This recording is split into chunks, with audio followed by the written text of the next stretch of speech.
What's going on, guys? Darfoxy here. So today in this video, I want to mess around real quick with, or just show you guys, demonstrate something called, I guess we're calling leafstone.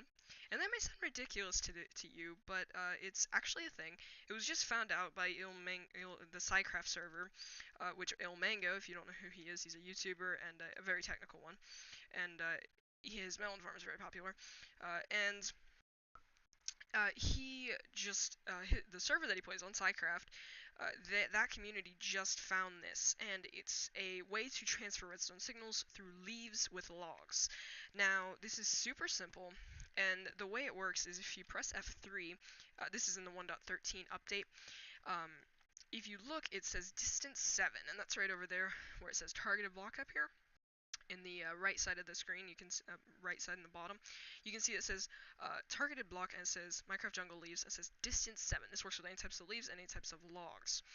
And the distance tag is transferred through the leaves, and it's transferred telling this based on how far away it is from a log. It can be stripped logs, it can be just a normal log. It does not matter.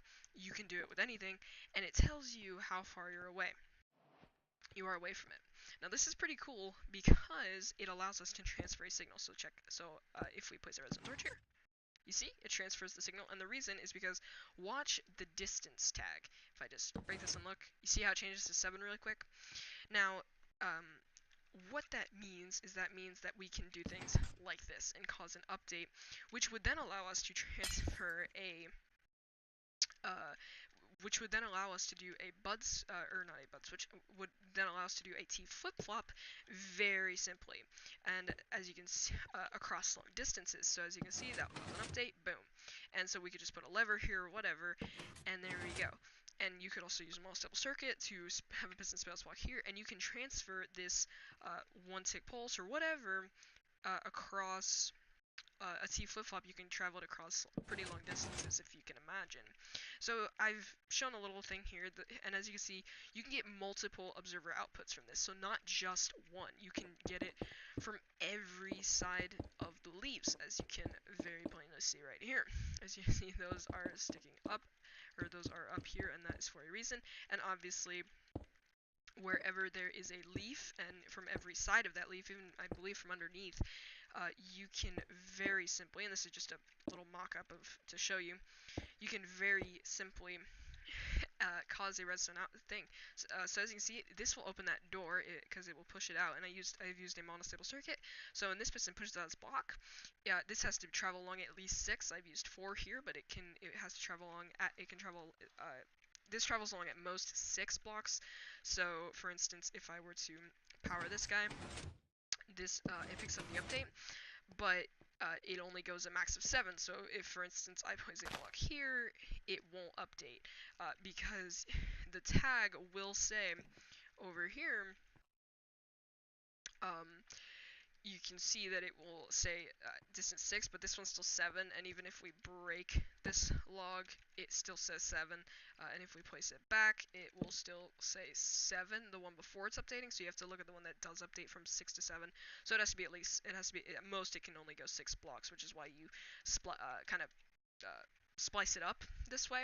So you can see that we just have a piston that'll spit out its block and update this one, and then update, and you keep splicing it in this way. So as you can see, or splitting it up. So this observer detects this, which this one pushes across, and this detects this one, and so this one will push across and do it. Now, and as you see, if we press the button, after some tick, it will do it. Those all got pushed up, and the door opened. And if we press this again, we'll pull back the block, updating all these again, and there you are. Now, this also, not only does this work in this fashion, but it also works in a sort of diagonal fashion. Now, it doesn't work like this. So if we were, for instance, to do this, and Ilmanga put a video, I'm kind of showing what he's said, and so I'll link his video in the description, but you can see that does not work, because this leaf block does update, but it's not telling this one. It's not updating that one. So you see that one updates.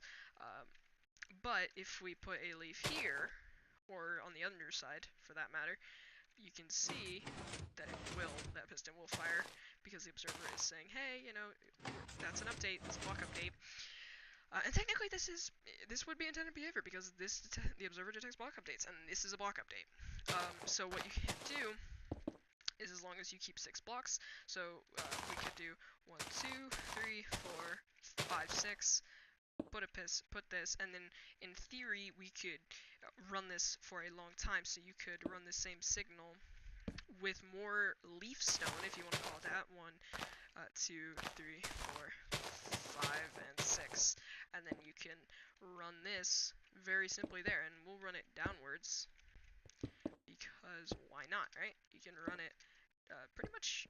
You can run it anywhere, and that's pretty cool. So this block will move, as you can probably tell. So let's switch this out for a lamp, put a redstone torch here, and as you can see, if all we do is press this button, well actually we'll replace it with a torch.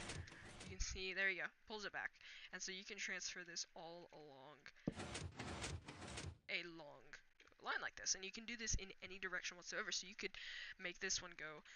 You could also get it up here, and that might cause an update eventually.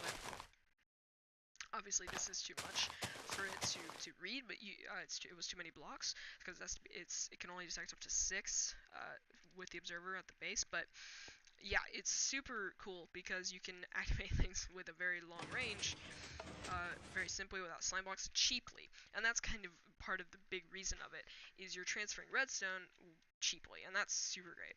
So I really hope Mojang does not get rid of this feature. Use it while you can. It might be like the pistons translocation bug, but that was actually a bug. And this is technically intended behavior because when they added this tag of distance, when that changes, that block has been updated, and it gets an update. So that's pretty cool. Anyways, hope you guys enjoyed this video. If you do, be sure to leave a like, and if you really enjoy my content, which I've only had like 1 video so far, so I'm going to be making more, hopefully, in the future. And yeah, hope you guys enjoy. See you guys in the next one, and as always, take care, and I'll see you guys next time. Goodbye.